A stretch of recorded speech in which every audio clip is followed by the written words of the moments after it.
Gotta fix my hood here. I look like a Sith Lord. A gratuitous Star Wars reference for you all out there.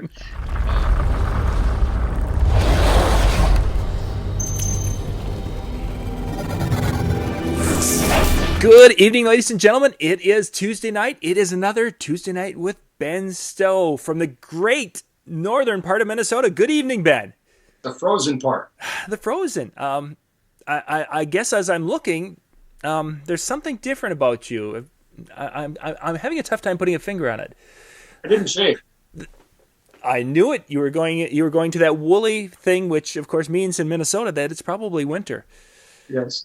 Cold weather. And tonight, we're going to fit right into that because tonight's topic is dealing with your gear in cold weather. It's amazing how much this actually does warm your face. When you shave, you're like, wow, my face is cold. I'm one of those guys who get like, I can't grow. So I have no idea. So let's talk cold weather gear handling and how to deal with that a little bit. For those of you who aren't in the lovely state of Minnesota, we've had already this winter. I think we've had almost 20 below. What have you had up there for cold weather so far, Ben? We hit minus 30. Okay, so we've had some extremely cold, and then like this past weekend, I think it almost hit 50 around Minnesota. Maybe where you are. So you get the extremes. Let's just jump right into it, Ben. Let's look at let's talk about some of the damage that can happen to our gear with the cold weather. Well, first, cold is relative. Obviously, when you're talking about extreme cold like that, minus 30, we'll get to minus 50 sometimes. That's no coincidence that car manufacturers send their cars here to be tested. We see the 2017, 2018 models driving around cleverly disguised with burlap sacks over them or something, so we can't see the styling. But that is an industry up here. Cold weather testing of vehicles is actually an industry in my town. So yeah, I live where they send things to test to see if they can handle the cold. I'm one of those things, I think. But anyway, cold, being what it is anywhere you go, what we're talking about is temperature change, that the gear goes from a temperature to another temperature when you go into the venue. Most venues are heated to approximately 70 degrees. So if we come in from minus 50 to 70 degrees, that's a substantial temperature change. That's a massive temperature change. But it's a 120 degree change. Yeah. But even coming in from 20 degrees to 70 degrees is a 50 degree temperature change, and there's going to be some effects. It's interesting. I've talked to a lot of people living in a climate such as I do. I've talked to a lot of manufacturers about their recommendations for cold weather transportation and storage. Mm-hmm. And I've got a lot of different answers, but there are some kind of recurring themes. Some of the answers I've got range from it's no problem, no big deal, to don't do it. Don't transport our gear in the cold. And I realize for a lot of our viewers, that's simply not an option. The gear lives in your van, or it lives in a trailer or unheated storage, and that's just the nature of the beast. Mm-hmm. So I think the nature of the purpose of the show is to address the if you must. Obviously, the best scenario is you leave everything in a heated warehouse and you transport it to the show. But even tours, national tours, that gear is living in semis, and it's out on the interstate for hours or days at a time, and it's going to drop to those temperatures too. So what you're doing isn't any different than what's happening at the highest levels of the industry either. However, we can take some cards from their playbook and use them to our advantage. Load-in is usually, for a 7 o'clock show, load-in is usually at 7 a.m. or 8 a.m. Now, it's because there's a lot of work to do, but it also gives the gear plenty of time to acclimatize. And that's really the number one thing that you can do, is give your gear time to warm up slowly. I'm sure you've got a bunch of questions, so I'll end the monologue here in a second. But there's some great examples of things that people do where cold weather is a constant factor. For example, a hockey rink. Mm-hmm. Maybe the rink is always cold. Some rinks have good climate for the viewers and the spectators, but the ice remains cold. Others, the rink is cold no matter where you go. I've talked to some sound engineers who will run very, very low-level pink noise through the system constantly. You probably can't even hear it, but that just keeps the voice coil moving just a little bit, keeps it warm, and that helps keep condensation out of the speaker and that sort of thing. Mm-hmm. So when you're talking about bringing the gear in and kind of acclimating it to the room, now in a case of a tour, do they come in? Are they opening up the amp boxes and different things so they can breathe, or do they want them to acclimate still in a closed position so that moisture doesn't get into the equation as much? Yeah, no, I'd say open them up. It's kind of a double-edged sword. When you open the rack, obviously you expose it to that warm, moist air. But if you leave it shut, it's going to take forever to warm up. If you only have a couple hours, and I recommend having your gear inside at least 2 hours prior. But for some DJs, that might be pushing it. That might be as much as you can get. Then you need that gear to warm up fast, but of course not too fast. So I'd say open them up, let them warm up. The number one issue we have, of course, is condensation. For example, here's a plate off of an amplifier. This one has a very large toroidal power supply. And if you saw our show on amplifiers, you'll recall some of the different options that they have. If you didn't, well, then that's something you can put on your to-do list. Go watch that show. But something that's like this big, large chunk of iron and copper, it's going to take a long time to warm up. And it's also going to hold a lot of cold, temperature in it, and it's going to attract some condensation. That's not such a big concern, but of course, more of a concern are our circuit boards. Well, I think it goes without saying, electronics and water, not a good mix. Yeah. So we don't want condensation, but if we give our stuff a couple hours to warm up, the condensation will be fairly minimal. And as this board starts to warm up when it's under use, the condensation will evaporate. So, is that something, Ben, that if a person's in a rush where you don't have that kind of 2 hour time frame, is it a good idea to have like a small fan that you could move air through the item, the piece of gear? Well, if you can, firing the gear up right away, if the gear has fans of its own, we start pulling that air in. I wouldn't be a fan of that. You don't want the temperature change to occur too quickly. Sorry, you weren't a fan of the fan idea. Oh. I'm sorry. I found it funny. I'm sitting here freezing. I know. Well, that's because you're like 3 hours north of me. So I mean, do this show. You know what? It's okay because this show was a request of my good friend Alan Trissler out of Indiana, and so it's all right. I would do just about anything for Alan, so I will do this for him. But anyway, yes, I'm not a fan of the fans because we make the temperature change occur too quickly. And when things change temperature, they change properties. They change shape. They expand or contract, and things like that can be a real problem.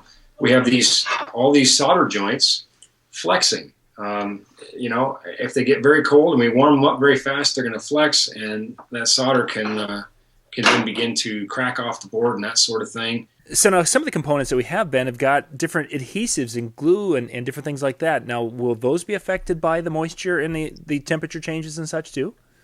Absolutely. I have an example here of one such piece where there's a lot of different properties.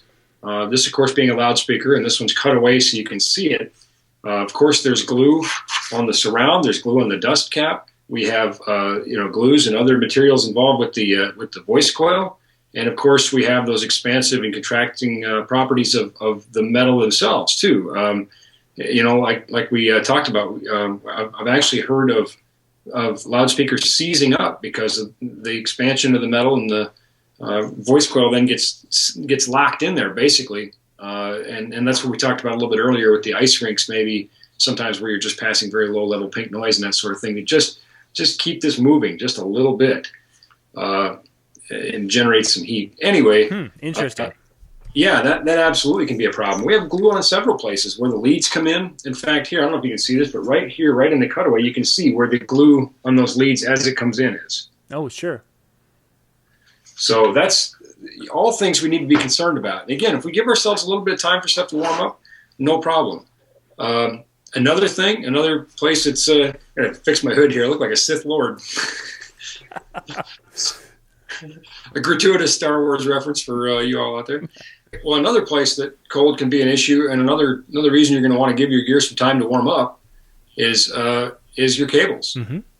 The jackets are going to get stiff, and they're not going to lay out nice and neat. Particularly if you have a jacket like this, a thermoplastic jacket. I think in every way a rubber jacket is better, but we see this jacket used very typically on a lot of cables that DJs use. Particularly power cords and extension cables. These thermoplastic jackets get very stiff when they're cold, and that's one thing I would recommend right away. Take your cables out of the bin and lay them out if you can. Give those cables a chance to try to warm up a little bit. Sure. So now, is there a temperature that below a certain temp, it's something to be more wary of, and like if it gets to a certain temperature that it's not as much of a concern? Well, I had a conversation not long ago, actually, with a friend of mine who's an engineer at Electro Voice loudspeakers, and of course they're based in Minnesota also, their engineering department, mm-hmm. and they test their loudspeakers down to 20 below. So, and I said, well, that makes sense. You're in Minnesota, but they actually have climate controlled environments. They have freezers and ovens where they subject these devices to these kinds of temperature extremes and that sort of thing. And I would guess that most of your major manufacturers are doing something like that to test for extreme worst case scenarios. But again, and I remember the good old days on a cold day, 30 degrees outside, if you had a CD player, it maybe would fog up and you couldn't read discs, that sort of thing. Yeah. I remember the good old days of Class AB amplifiers, where I would go sit by a rack of amplifiers to warm up, because they're so inefficient. They're cranking out so much heat out the amplifiers. A good rack of them will warm you up real nice on an outdoor gig. But I'm sure there's a magic number, and you could obviously correlate the greater the temperature change, the longer you need to let your gear reacclimate. But I don't have anything off the top of my head. Again, the more time you have, the better. But a couple hours, I would say, is a minimum if you're talking about real cold weather. If you're coming in from 50 degrees, I wouldn't worry about it. Let's be mindful of the freezing point is 32 degrees Fahrenheit, 0 Celsius. That's something we ought to put on our radar. And obviously, the colder we get, the longer it's going to take for that equipment to recover to a room temperature. Nice. Now let's just jump. I know you're dressed for the cool weather, but let's just jump to the other side. Is there a point in time when temperature is, say, if we're doing an outdoor event on a very hot day, is there a point in time where a person's really got to be worried about the gear overheating? Oh, absolutely. I think heat is probably your biggest concern. Again, equipment, heat is really the enemy of electronics, and all of your equipment is designed to cool itself, not designed to warm itself. Now we've discussed concerns with the cold, but I have a great picture that I want you to put up here. This was I was working at Kansas State University, and you'll see in the picture the temperature of the end zone is in like 137 degrees Fahrenheit. The temperature on the external surface of some of the racks was well over 150 degrees. And I knew that some of the equipment inside the racks had an internal shutoff of 167 degrees Fahrenheit. So that was a great concern for me. We're looking at ways to how do we keep this gear cool and how do we let this gear make it through the event. For sure. So yeah, absolutely. Heat is a real issue. Probably where we see this being the biggest issue for DJs is powered loudspeakers outdoors. If you have passive loudspeakers, of course that loudspeaker is still heating up. But we don't have an amp module inside of it. So we could put our amps in the shade and let the fans in those amp racks do their job. My amp racks have external fans on the rack itself too to give an assist, move more air for those amps and fans in the amps rather. Yep. But when you've got a powered loudspeaker outdoors and you've got that amp module baking in the sun, that can be a real issue. So yeah, definitely try to keep your gear as close to room temperature as possible. That's the happy medium. So Ben, of all the things we've talked about, what is the most damaging thing that can happen to our gear with the extreme temperatures? Well, the change itself.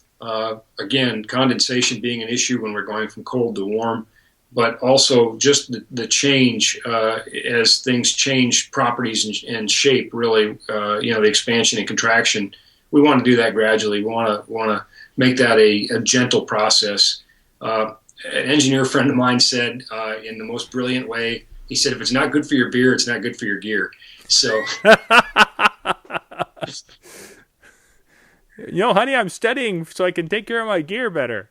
That's right. I'll tell you what you got to do is you got to take a super cool beer and then tap it and watch the whole thing turn to ice. Just instantly turns to ice. We know all about these things in northern Minnesota. Exactly. That's like Tuesday night. After show was over, right? That's what we do. Great stuff as always, Ben. If you have any questions, any comments, any thoughts, you can pop out to our Facebook page, which is Tuesday Night with Ben Stowe. You can search for that. Comments, questions, whatever you want. Or down below this video, put comments down there. We certainly appreciate you not only watching, but giving us some feedback and some thoughts and maybe some ideas for some upcoming shows. If you're a Twitter fan, go out to Twitter and do the NLFXBen, hashtag NLFXBen, or you can do the @NLFXBen. That'll get right to Ben, and he'll be able to answer any questions you may have. Ben, I'm going to let you go so you can go turn the heat on and hopefully be able to take that jacket off yet before bedtime tonight. That would be fantastic. All right. Thank you very much, Ben. This is John Young with the Disc Jockey News and Disc Jockey News TV. Good night.